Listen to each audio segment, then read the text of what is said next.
You guys all ready, Curtis? Ready? For me, yeah. All right, we got Arthur Kaluma on our left, Ryan Hawkins on our right. We'll start with just an opening statement from Coach Greg McDermott about his thoughts on the NCAA bracket. Well, it never gets old when your name gets called. You'd think as long as I'd been doing it, you'd lose a little of the excitement and the jitters, but you don't. Every season's special, every season's different. This one's especially special because of where we started and where we ended. So really excited for the opportunity to play. I have not watched 1 second of San Diego State basketball this year, but fortunately Arthur has, so he'll be able to provide a lot of good insight about his brother and his teammates as we prepared, for a quick turnaround to play, Thursday, Friday, Saturday, and then, get home late and then have to turn around and play a Thursday game. The most important thing is we get some rest here today and probably most of tomorrow, and then get started with our preparation. But a tremendous opportunity for us to go down to Fort Worth and hopefully continue what's been a pretty good 5 or 6 weeks of basketball for our team. All right, questions for any of the gentlemen? Yeah, back, I guess, when you go through the grind of a weekend like that Big East tournament is, and there's so much emotions poured into it, what are the keys to resetting and then making sure you're as prepared as possible for what you're going to face this week? Yeah, I think our guys have grown to understand that a lot of things can go wrong during the course of the game, but if defense is a constant, we'll have a chance to kind of patch everything up. Playing in a league like the Big East, and especially in the tournament this year, the Marquette game was kind of a grinded-out deal for a half, and we created some separation. They came back and had a chance to tie it, and we were able to close it out at the end. The Providence game was totally different. It was close for 15 minutes, and then we went on one of the more incredible runs I've been part of. And then the Nova game was, it was a grinded-out close game, and then they got up 8, and we got back in it, took the lead. So, we've seen and experienced everything. So there's nothing that this team isn't ready for. I've coached against Coach Dutcher and Coach Fisher when he was there, prior to that when Brian was his assistant, and have tremendous respect for that program and know that they're built on defense and toughness, a lot like many of the teams in the Big East. So it's not a team you're going to be able to get away from because they're too well coached and too good on the defensive end of the floor. So we're going to have to be on point with our preparation, and I know these guys are excited to get to work. Mac, what would you tell the guys on your team who haven't been to the NCAA tournament what that environment is like?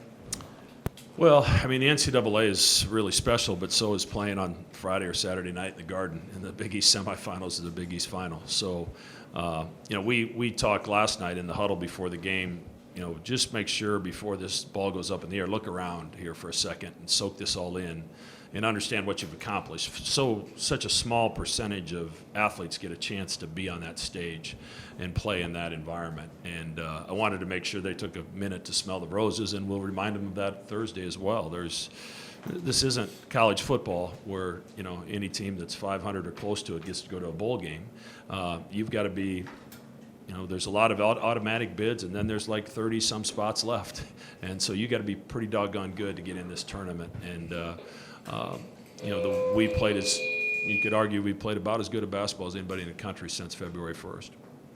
After the Villanova game, you said that the Nemhard injury was an injury that can end the season for a team. Why didn't it do that for you guys? How did you guys persevere through that? I think it probably, as crazy as it sounds, it probably helped us that we'd been through things before. We dealt with Reef's situation in November and December. Kalkbrenner gets hurt at UConn with 15 to go, and you don't have really time to think about, woe is me. You got to figure out, okay, what's my job? How does it change? How can I impact winning with the loss that we've had? And then we had Alex get hurt late in the Marquette game, and guys stepped up. We had it happen with Ryan, and obviously Art missed 4 games right in the middle of that streak in February. So we had to recalibrate and how we're going to play until Art gets back. So I just think it's happened to us a lot. So I think they've really allowed that adversity to bring them close together. This team is, for a group of guys that didn't know each other until June, as close they are, and the bond that they've built has been really impressive to be part of. Hey,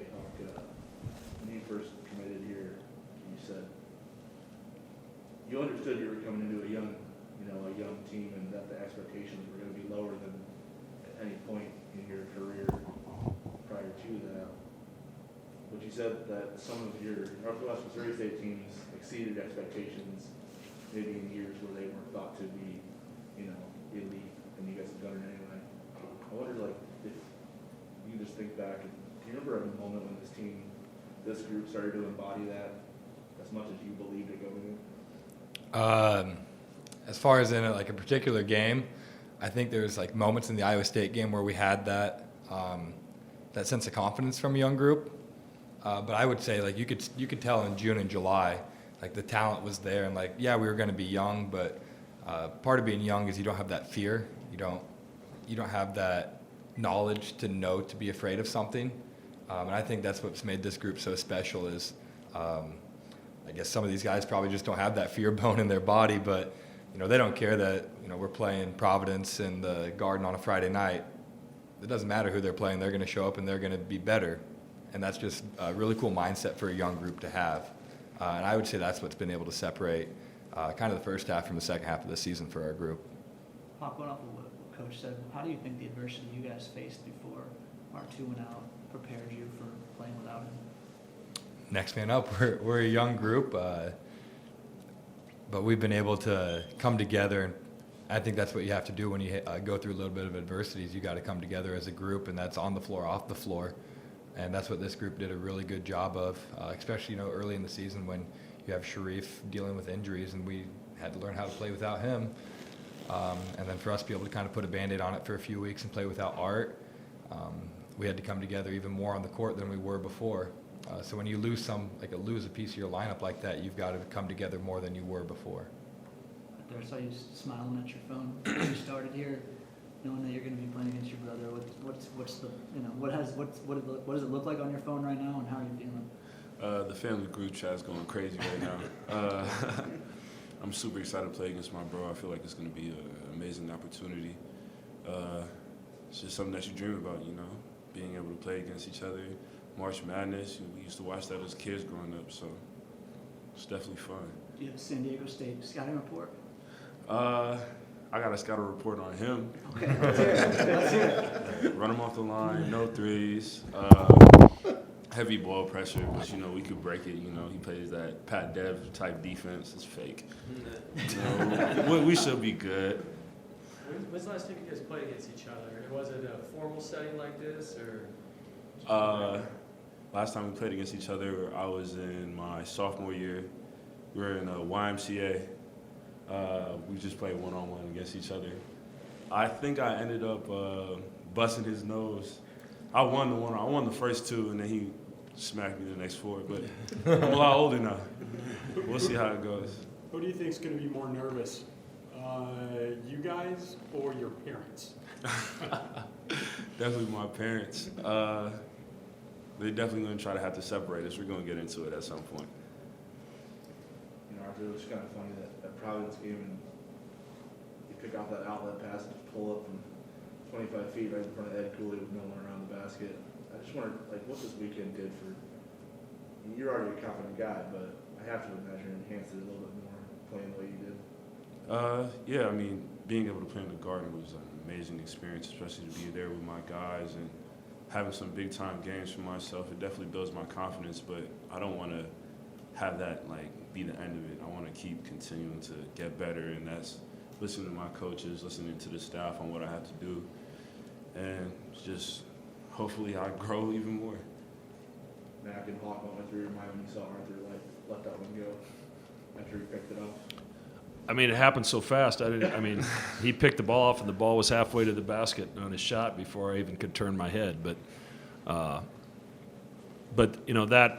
watched that game on the plane coming back last night, and that play was awesome. His play early in the second half, where he tipped the ball, and the guy was, from me to Tom in front of him, and he ran it down, dove on the floor. We still always talk about the DJ play at Seton Hall where he laid out, got the ball, flipped it to Marcus for a layup, game-changing thing. That was one of those plays, and it'll stand out for a long time in my mind because he wouldn't have made that play in December or January. And he's learned the importance of those type of plays. He's learned to impact winning in ways other than scoring the basketball. And it's been really fun to watch Art's development. Unfortunately, we had a little speed bump with the knee injury because I thought he was really about to explode at that time. But he got through that, and he's playing his best basketball this season at the right time. How do you feel like they're going to respond this weekend to the whole thing? I'm probably done trying to predict what these guys are going to do, because you wouldn't think you could take a young team to the Madison Square Garden and play a Marquette team you already beat twice, and you beat them with your point guard. Now you're trying to play them without the point guard, and then you play the league champion who just smacked you, 12 days ago, and you smack them. And then you take, one of the best programs in the country right down to the wire on a night when you couldn't really make a shot. So, to Hawk's point, they don't fear anything. There's not a moment too big. They're not afraid of it. They've put the work in that should allow for that type of confidence, and they understand that this week we're not playing somebody we've already played like we have the last 6 weeks. Is basically kind of a repeat of, all right, remember what we did the first time, here's how we're changing it. Now it's all new, so we've got a lot of work to do in the film room, a lot of work to do on the floor, a lot of mental preparation that's got to happen between now and Thursday. Coach, with a young team, do you worry about them looking ahead to Kansas at all? No, not at all. We're the 9 seed, so we'll be wearing a dark uniform. So there's a reason San Diego State's the 8 seed. They've had a heck of a season, and as I mentioned, Coach Dutcher's done a terrific job there. Mountain West has had a great season this year with 4 teams in the NCAA tournament, so they've been tested in their league as well because they've played other NCAA tournament level teams. So our focus will be 100% on San Diego State, and then if we're fortunate enough to get by that one, we'll worry about the next one. Ryan, played a lot of March games, won a lot of March games. What have you learned about winning this time of year, and how do you think that can apply to this team in this situation? The first game of the tournament is always the hardest. At least in my experience, it has been that way. Especially coming off a conference tournament, like Coach said, playing 3 games in 3 days. All 3 pretty emotional wins too. And then we got to turn around and play Thursday. So we just got to make sure we have the right attitude and bring a lot of energy on Thursday and just try and control what we can control, and essentially execute, do what we do, and hopefully do it better than they do. So that's about all I got.